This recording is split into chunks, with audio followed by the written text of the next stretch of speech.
Welcome to the audio commentary for Chapter 5, The Organization, Ethics, and Corporate Social Responsibility. Now, in the previous chapters, we talked about the external environment, or the macro environment. These are factors that affect industries. They're outside the organization. Here, we turn our attention to the organization and talk about some of the characteristics that affect the direction of the firm. The next several chapters following Chapter 5 look at strategy, but here we focus on issues like ethics and social responsibility. So we open Chapter 5 with some terminology. We talk about stakeholders, and we return to our discussion on mission. We talk about goals and objectives, and we talk about why the whole stakeholder emphasis is so important, especially as it pertains to ethics and CSR. We define managerial ethics and one of the fundamental problems associated with ethics, the agency problem. We then turn our attention to corporate social responsibility, often called CSR, and we close with a discussion of corporate takeovers and outsourcing and offshoring. Now, let's start with some terms. A stakeholder is anyone or any group that holds a stake in the organization's success. So these are individuals or groups who are affected by or can influence an organization's operations. So traditionally, the most important stakeholder group would be the owners. Those who own the company have the rights to dictating how activity is carried out, and of course, providing the profits to the owners would be the preeminent concern. There are other important stakeholders as well. Certainly, customers are very important because if you satisfy customers, logically, then you ultimately provide profits for the owners. And you can even extend that to human resources, saying if you take care of your people, then they'll take care of your customers, and ultimately that takes care of your owners. We'll return to stakeholders in just a minute. But you may recall from Chapter 1 the definition of a mission, which is essentially the reason for a firm's existence. And this is a very broad kind of notion. It's relatively enduring over time. But when we talk about goals, we're talking about something just a little bit more specific than the mission. So the mission might remain unchanged for years or even decades, but goals might change every year or two. So you might have a goal, perhaps, to be an industry leader or to be the number 3 company in a particular industry as you define it.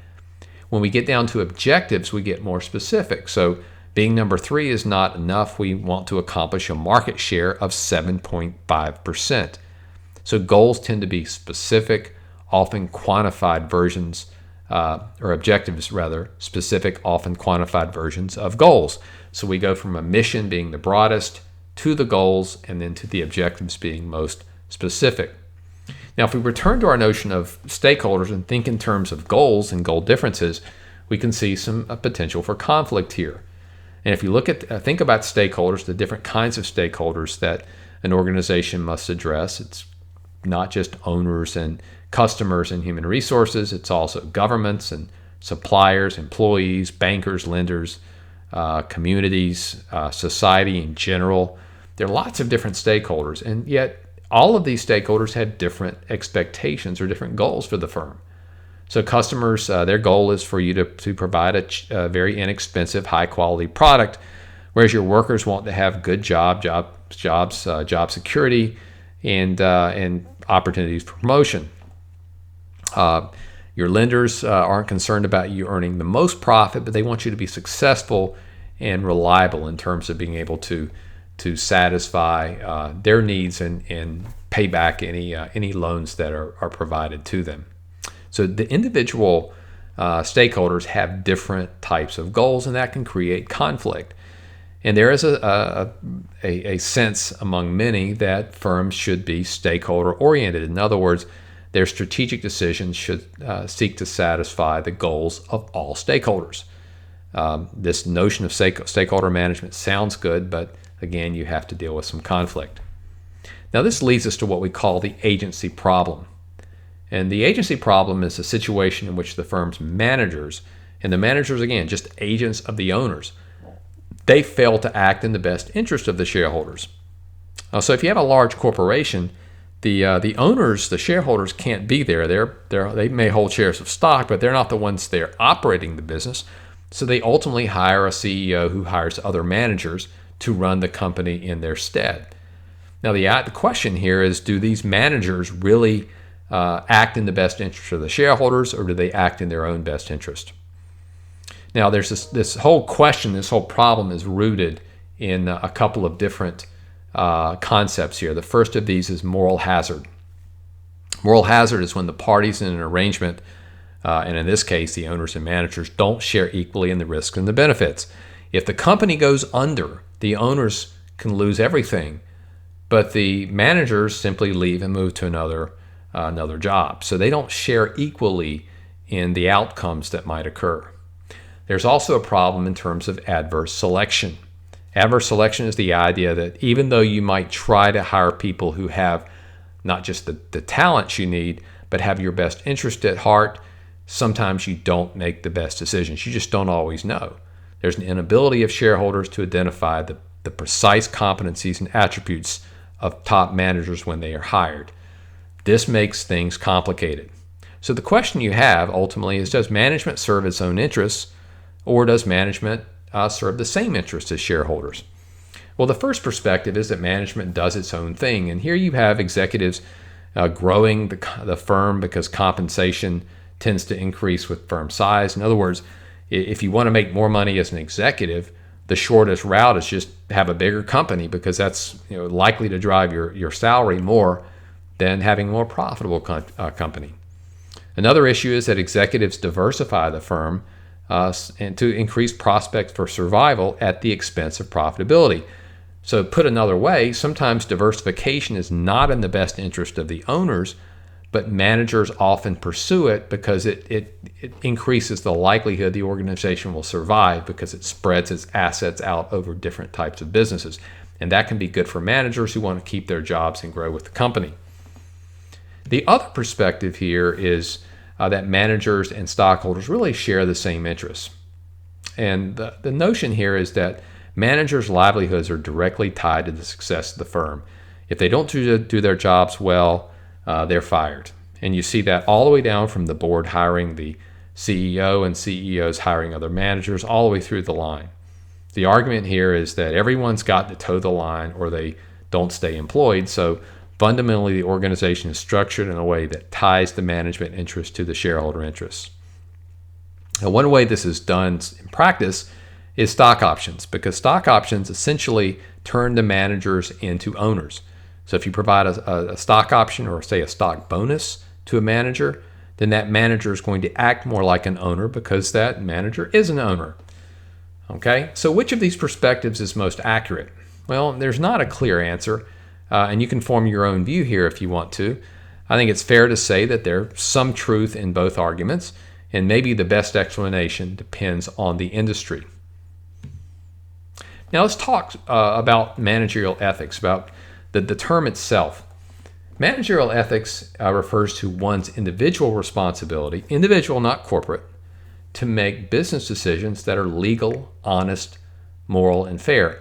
Now, agreeing on what's legal and honest is usually not too difficult, but agreeing on what moral and fair can be difficult. And that's where we get a lot of debates about ethics. Now, I will say, just parenthetically, that most situations of poor ethics are just clearly right and wrong. I mean, stealing from the company, being dishonest in your advertisement, those are examples of things that are wrong, and it's really hard to justify them. But nonetheless, there are situations that might be debatable, and that's where ethics becomes a very interesting topic. Now, there's 6 perspectives on managerial ethics. There are actually more, but 6 I'll just illustrate here, or provide as an illustration, rather, of the complexity sometimes of thinking through an issue. Now, the first view is what we call utilitarianism. And this is the idea that you evaluate or judge outcomes and consequences based only on, or base a decision only on the outcomes and consequences of that decision. So in other words, whatever drives the best outcomes for the most people is the best decision. So if you make a decision that hurts a few individuals, a few workers, a few customers, that's okay if everyone else benefits. In a subtle way, this is how many of us operate day to day in terms of our personal lives and also our business lives. This is probably the most popular view, even though most people don't think of it in terms of utilitarianism. It's just naturally embedded to how we think sometimes. But there's also a self-interest view, and this is the idea that we should really be defending our own interests when we make decisions. Each party should be defending interests and find ways to work together. There's a rights view that says that decisions should be based on the extent to which they protect individual rights. There's a justice view that says, all decisions should be lined up or aligned with pre-established rules or guidelines. So if there's a rule in the company, a decision's right or wrong based on whether it agrees with that rule, not based on whether the rule is correct in the first place. There's an integrative social contracts view, and this says decisions are right or wrong based on their alignment with norms of behavior in the community or culture or industry factors. Then there's a religious view that says decisions are right or wrong based on personal or religious convictions. Now, there are different reasons why individuals are unethical. They deny responsibility they deny responsibility because they rationalize they have no other choice. I had no option, no choice to participate in this behavior. They deny injury. Well, nobody got hurt anyway by my decision. They deny the rights of the victims. Those who were hurt got what they deserved anyway for other reasons. They engage what we call social weighting because they make different comparisons, in terms of the value or the negative impact of one action versus another. Or they say, well, you know what, I know I did something wrong here, but I had to do it to uphold something that's more important, a higher order value. Yes, I lied to the customer, but I needed to do that to protect the relationship I had with my boss, which is more important.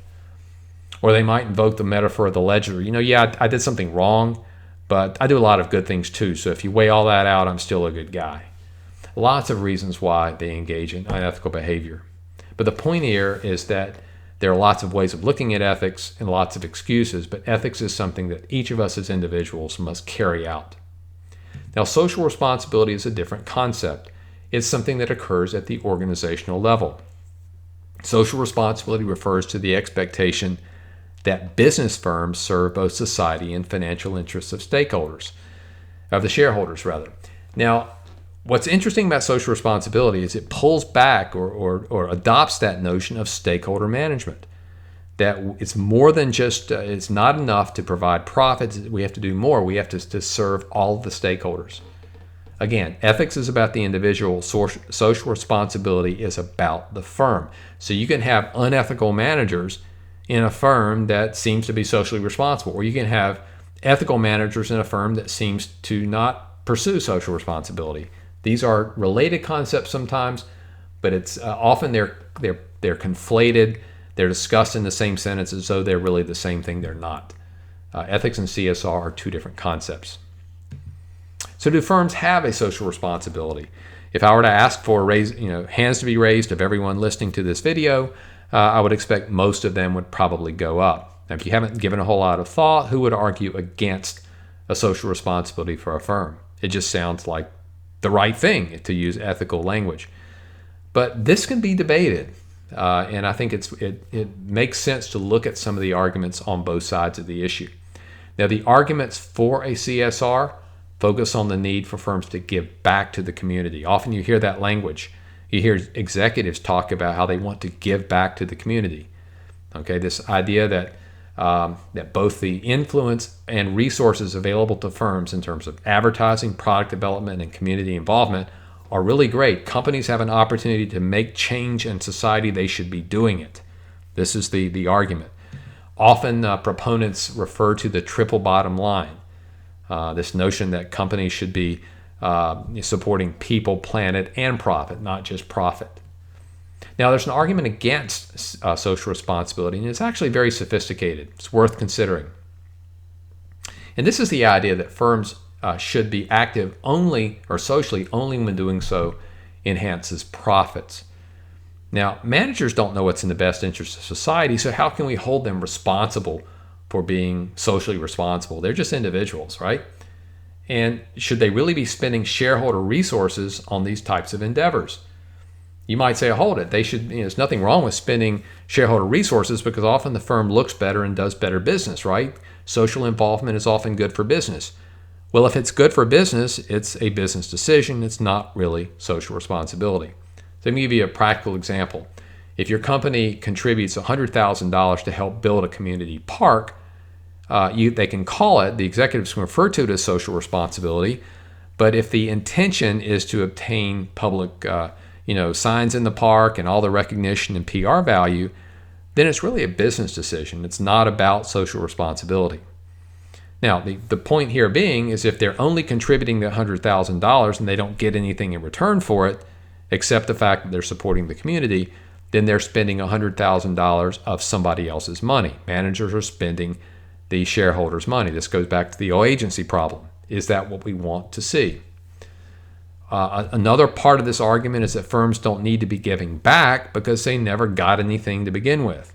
The notion that companies gave them something is flawed. Companies did, or individuals gave companies something is flawed because individuals never did. People who work at a company didn't give their labor; they were paid.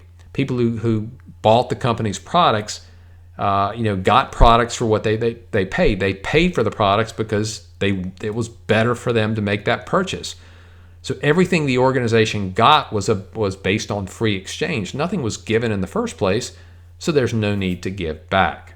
So either way, considering stakeholder perspectives, at least to some extent, is good business. So even if you don't think that social responsibility is valid, and I think that's a reasonable position to take, you've got to think though about the whole notion of stakeholder expectations and society and doing good business. Okay, so there you can look again at social responsibility on two levels. One is the notion of whether companies have a social responsibility. Is certainly worth arguing, and the other's what I would call social responsibility in practical terms. How do you carry it out, even regardless of your views on the topic? What's the best way to manage your company? Now, a couple of other concepts here to talk about. One is non-market strategy. Non-market strategy includes the broad social initiatives, lobbying, campaign contributions, and direct collaboration with government agencies and regulators. Non-market strategy is everything that goes around the market. Through the market means we're building a better product, providing a better service, maybe providing it at a lower cost. But when we go around the market, we're taking social positions, we're contributing to campaigns, we're collaborating with regulators, we're doing other things to benefit our company. Now, non-market strategy is becoming really common in large organizations. In fact, the advice is that large firms should be engaged in non-market strategy as part of an overall strategic effort. It's not just about developing or building or producing better products or services. They should be actively thinking about ways to go around the market to improve their success. Now, non-market strategy can be viewed as beneficial to society because if you're doing this, you're improving your success, and you might be improving society by taking social positions or promoting safety through regulations and so forth. But there's another perspective that views non-market strategy as sheer cronyism, and that is that companies should not be involved with governments and other entities. They should be focused on producing the best products or services. Now, an additional concept that's not related to non-market, but it's in the same ballpark, is that of sustainable strategic management. SSM is a broader concept of social responsibility that refers to the strategies that promote superior performance of both market and environmental perspectives. So this is the idea that if you run your company the right way, that what you do to improve economic performance can also improve environmental performance. And the SSM perspective integrates the needs to earn profits and to serve society. Well, what about takeovers? A takeover is when you have a purchase of a controlling quantity of shares of a firm by an individual group of investors or another organization. And you often have takeovers when a group of investors believe the firm is not being run well, and sometimes they borrow funds in order to complete the takeover, and that's called a leveraged buyout. They rely heavily on borrowed funds. Now, takeovers can be valid. They can serve the interest of a firm because they provide a needed system of checks and balances. If there's a threat of a takeover, can pressure managers to operate their firms more efficiently. It's kind of like if you know the manager's watching you at work, you're going to work harder because you don't want to be seen, leaning against the wall, taking a break, or checking your cell phone, during the hours in which you're paid. It's the same concept from an organizational perspective, that managers will run the company more effectively and more efficiently if they know they're being watched and there might be an outsider ready to take over the company.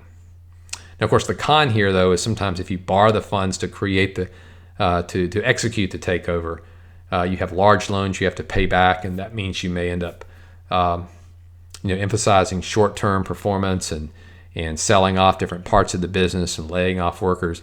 Now, the reality is some of these things might have needed to have been done anyway. Maybe the company needed to go into bankruptcy. Maybe that could not have been avoided. But the argument against takeovers is sometimes that pushes that process along. So there is a bit of a sort of an ethical, social responsibility type argument against corporate takeovers. We'll close our discussion here with two other concepts, outsourcing and offshoring. Now, outsourcing is the contracting out of a firm's non-core, non-revenue producing activities to other organizations. The primary purpose of outsourcing is to reduce costs. Now, sometimes it is to get closer to markets and improving quality, but cost drives most of it in the long term. Outsourcing doesn't necessarily mean you go outside of your country, but the word is often used in that context of going to another country to have that production. And occasionally it's not just the non-core, non-revenue producing activities, it's sometimes the core products that are produced elsewhere. Offshoring is a little different from outsourcing. Offshoring is where you take your operations abroad on your own. So it's your company that locates elsewhere to produce. So outsourcing means you work with somebody else to do it. Offshoring says you do it on your own. And the only difference is that in offshoring, you retain control of those operations. In outsourcing, you have a third party that does so.